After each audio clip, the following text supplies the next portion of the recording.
do conto revela uma linda e viva bonequinha, que leva as crianças e adolescentes a redescobrirem os bons tempos em que se ouvia belíssimas e fantásticas histórias.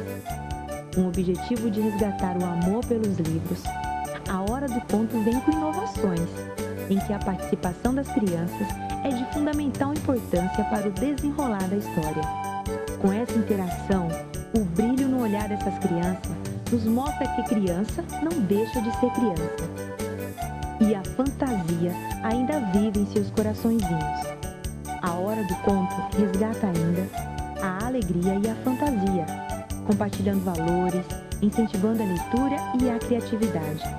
E assim, a imaginação cria asas. Viajem conosco neste mundo de descobertas e fantasias.